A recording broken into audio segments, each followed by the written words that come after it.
Différence entre angels, archanges, chérubs et séraphes concerne les caractéristiques de ces êtres spirituels dans le cadre des différentes classes d'anges.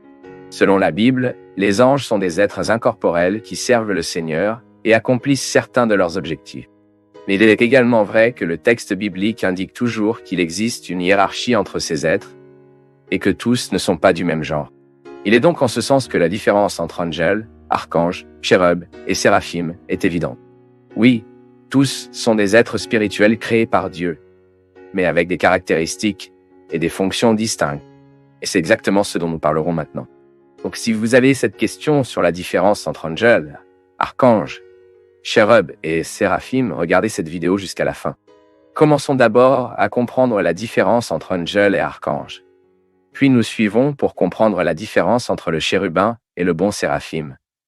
Le mot ange signifie littéralement messager en général.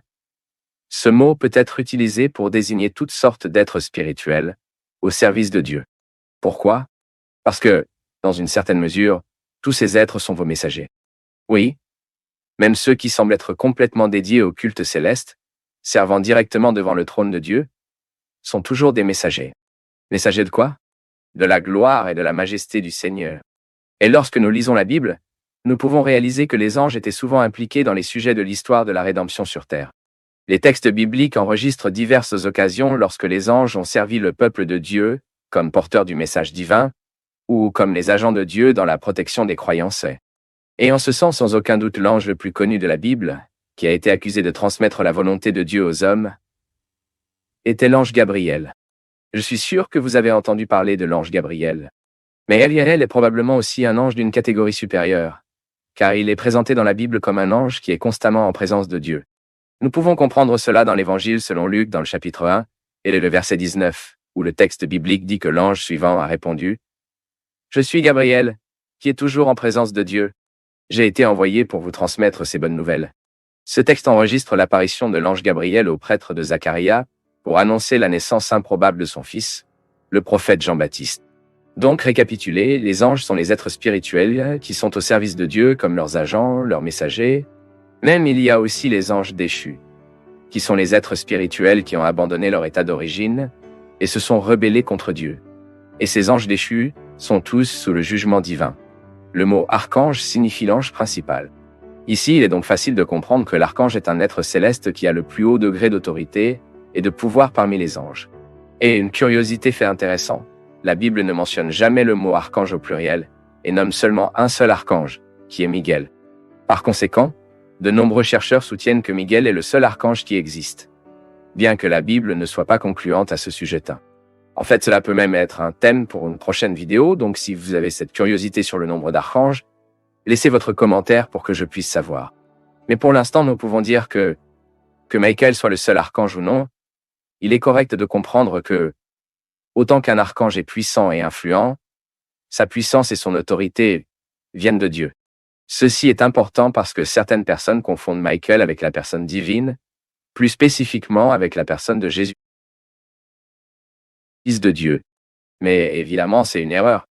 Il est vrai que l'archange Michael est décrit dans la Bible comme l'être qui mène l'armée des anges de Dieu, et aussi comme le protecteur du peuple de Dieu. Mais il agit toujours sous la souveraineté du Seigneur. Textes comme Judas 1,9, l'Apocalypse 12,7, 9, et même Daniel 12,1, nous aident à comprendre cela. Même le texte de l'épître de Judas est très éclairant à ce stade. Voyez ce que dit l'auteur biblique. Ainsi, pour résumer ce que nous avons vu jusqu'à présent, nous pouvons dire que la catégorie la plus générale des anges est souvent liée à la Bible au service, qui a à voir avec le développement de l'œuvre de Dieu et l'accomplissement de son but en cela monde. Et même Michael, en tant que chef des anges du Seigneur, est également cité dans le texte biblique de la même manière. Alors maintenant, nous pouvons aller à la différence entre le chérubin et le séraphe. Le chérubim et les séraphins appartiennent également à l'ordre des anges. Mais d'un autre côté, chérubim et les séraphins semblent être plus liés à l'adoration de Dieu et au zèle pour la gloire divine. Cela explique pourquoi la plupart des chercheurs croient que ces deux classes angels sont très proches. Et à la lumière de divers textes bibliques, il semble que les chérubins aient une fonction protecteur plus spécifique que peut-être non réalisée par les séraphins. Le chérubin, par exemple, a été placé par Dieu pour garder le chemin de l'arbre de vie après le péché de l'homme, dans Genèse chapitre 3 et le verset 24. Et après l'histoire biblique, Le chérubim continue d'apparaître lié à la défense de la sainteté. Gloire de Dieu. Même sur la couverture d'alliance de l'Alliance, qu'y avait-il? Il y avait la figure de 2 chérubins, se référant à l'idée des gardiens de la présence de Dieu. Les séraphins, en revanche, sont toujours impliqués dans le service autour du trône de Dieu. Ils ne sont directement mentionnés que par le prophète Isaïe, en tant qu'êtres qui proclament sans relâche la sainteté et la majesté de Dieu. Ce sont précisément les séraphins qui, selon la Bible, chantent sans cesse que Dieu, le Seigneur des hôtes, est saint, saint et saint. Comme nous le lisons dans Ésaïe. Et les chérubins et les séraphins sont toujours décrits dans la Bible avec des détails très particuliers. Il est dit par exemple que les chérubins ont 4 ailes et 4 visages, étant le visage d'un homme, un de léo, un autre de bœuf et un autre aigle. Pendant que sur les séraphins, il est dit qu'ils ont 6 ailes. Et à ce sujet, les chercheurs discutent de savoir si ces détails sur les apparences chérubiennes et séraphiques devraient être interprétés littéralement ou symboliques. Et j'espère que vous pourriez comprendre la différence entre angel, archange, chérub et séraph.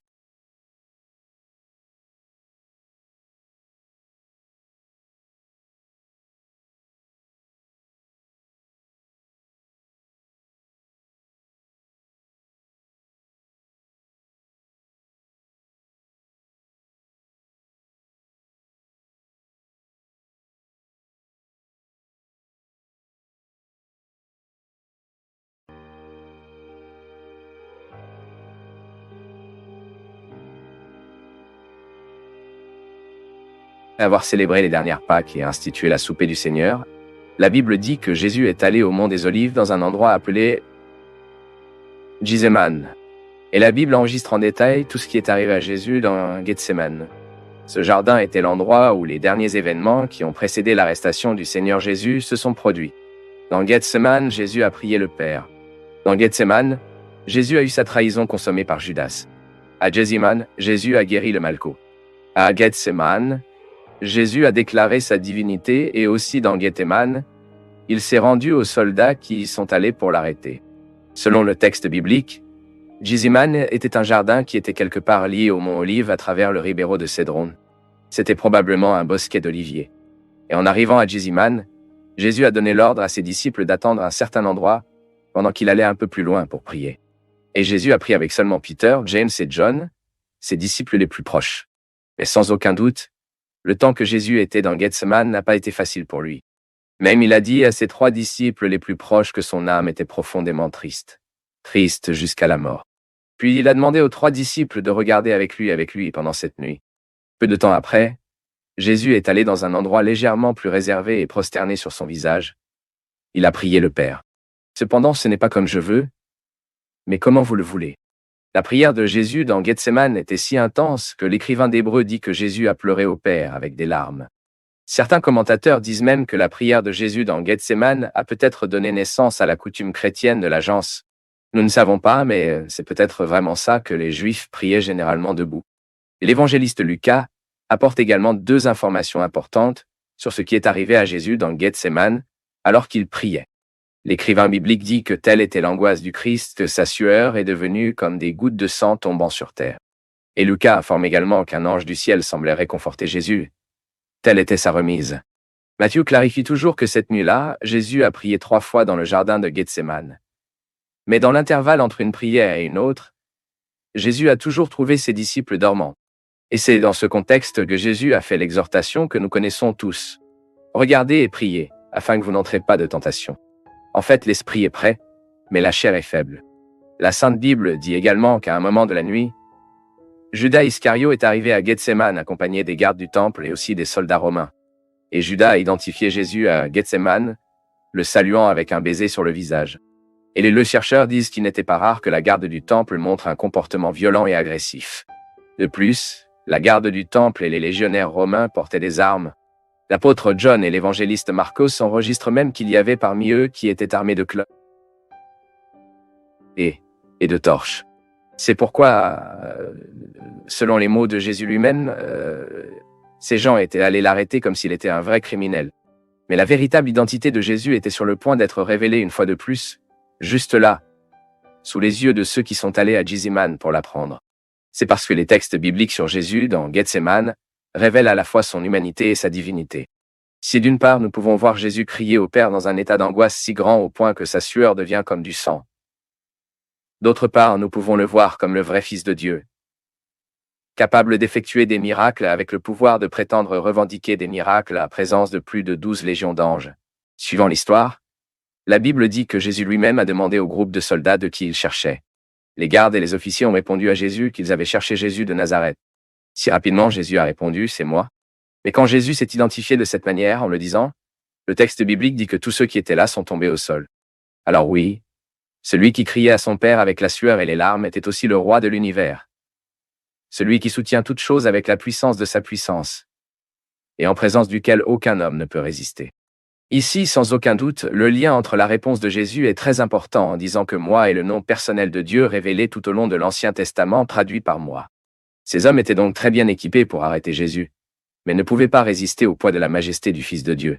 Il sait que ces hommes ont réalisé que, malgré ses armes et son avantage numérique, en fait, était Christ qui avait le contrôle de la situation entre ses mains. Nous pouvons donc sûrement conclure ici que ce n'était pas une prison forcée, mais c'était une prison volontaire. Cependant, l'apôtre Peter était quelqu'un qui ne semble pas avoir compris la situation qui se déroulait là-bas à Gethsémane. Dans la tension du moment où Jésus a été arrêté dans Gethsémane, la Bible dit que le mauvais disciple a atterri son épée et a coupé l'oreille droite de Malcho, qui était le serviteur du grand prêtre. Mais la Bible dit que Jésus a immédiatement touché l'oreille de Malcho et l'a guéri. Et puis Jésus a même dit que, mais les textes bibliques révèlent que Jésus dans Gethsémane remplissait également les Écritures.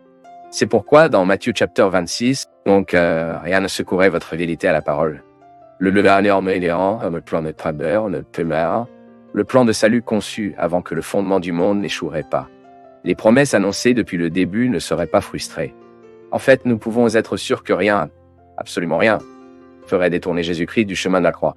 Et puis finalement, le texte biblique dit que Jésus a été arrêté par les gardes et a conduit à la séquence des interrogatoires, avant Sanhédrin, avant Pilate et avant Hérode Antipas. Et si aujourd'hui, nous sommes ici réconfortés par ce mot, c'est parce que nous savons très bien ce qui s'est passé après Gethsémane. Oui, quelques heures après Gethsémane, Jésus ne pouvait plus être vu dans un jardin priant et accroché haut sur une croix à cause de nos péchés. La mort de Jésus-Christ était expiée. Cela signifie qu'il a pris notre place. L'agonie de Gethsémane était notre agonie. La douleur de l'humiliation était notre douleur. La mort sur la croix était notre mort. Mais celui qui ne savait pas le péché l'a fait pécher pour nous, afin que nous y avons été rendus juges de Dieu.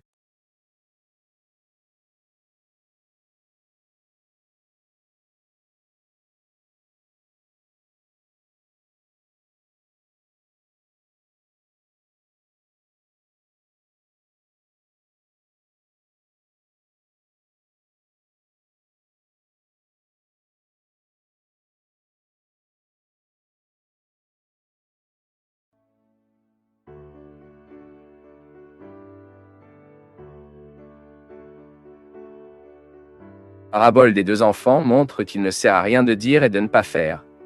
Parler et ne pas pratiquer. Le repentir et le compromis de la bouche ne valent rien. Dans la parabole des deux enfants, Jésus a parlé d'un homme qui a eu 2 enfants, et à son premier enfant, il a dit son fils, « Allez travailler dans mon vignoble. » Mais le fils a répondu à cet homme, « Je ne veux pas. » Mais alors, ce même fils a changé d'avis et est allé travailler dans le vignoble. Le père a également atteint son deuxième fils et a dit la même chose.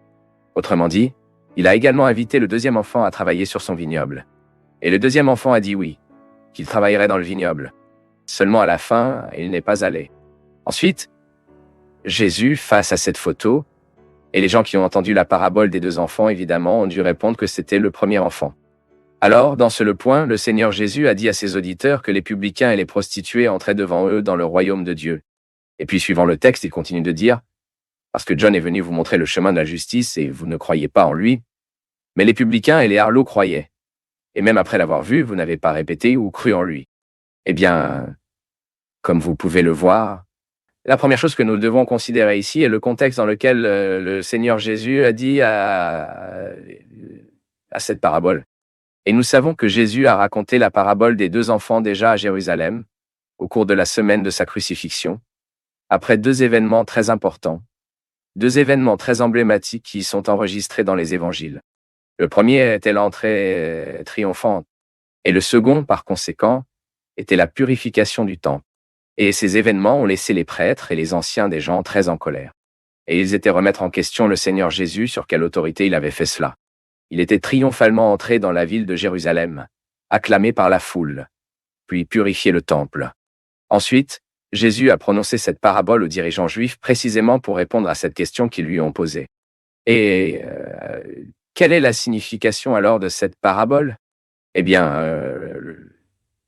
le sens de la parabole des deux enfants est assez clair et peut être résumé dans la question suivante. Quel est l'intérêt de dire et de ne pas le faire? Et pour illustrer cette vérité qui a dénoncé l'hypocrisie des chefs religieux de cette époque qui a interrogé le Seigneur Jésus, il a parlé précisément aux deux enfants.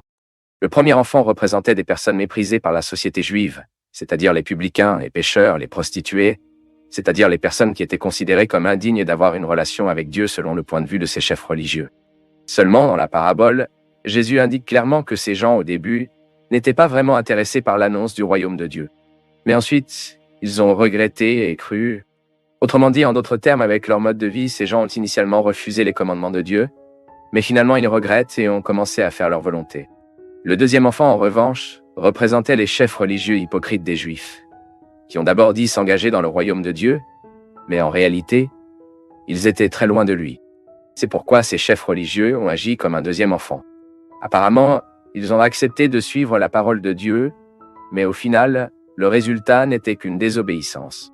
Et le Seigneur Jésus indique ceci clairement en disant que ces pécheurs méprisés, ces gens jugés indignes devant la société religieuse de Jérusalem à l'époque, entraient dans le royaume de Dieu avant ceux qui insistent pour maintenir une image apparemment irréprochable mais mortelle.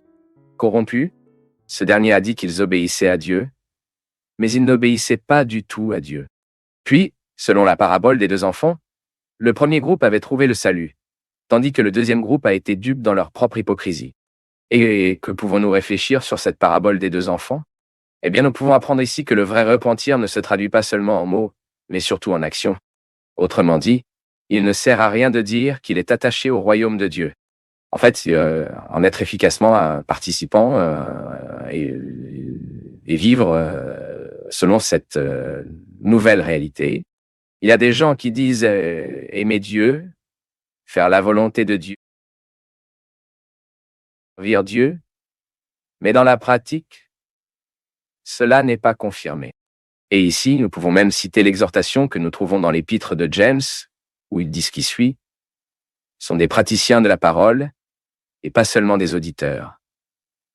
Se trompant, celui qui entend le mot mais ne le met pas en pratique, c'est semblable à un homme qui regarde son visage dans un miroir, et après s'être regardé, il sort puis oublie son apparence. C'est ce que nous lisons dans James chapitre 1, versets 22 à 24. Donc, vraiment, faire la volonté de Dieu est bien plus que des mots simples. Et bien plus qu'une vie d'apparence, c'est bien plus que des promesses vides. Il y a des gens qui sont fiers de dire « Oh, son mode de vie ne reflète pas le regret sincère. Il ne reflète pas les œuvres d'une vraie foi, elle ne démontre pas un véritable engagement envers Dieu. L'homme peut même tromper les autres, mais il ne pourra jamais tromper le Seigneur. Avant Dieu, les masques tombent. Dieu sonde notre cœur. Il juge nos émotions. Il connaît notre visage, alors disons, derrière le maquillage. Ainsi, en fait, ceux qui nourrissent une vie juste de la pitié se trompent eux-mêmes. Et le message de cette parabole, en fait, c'est très grave. Très grave. Parce que réaliser que le père n'a que 2 enfants, il n'a pas de 3e enfant. Soit nous sommes comme le premier enfant, soit nous sommes comme le 2e enfant.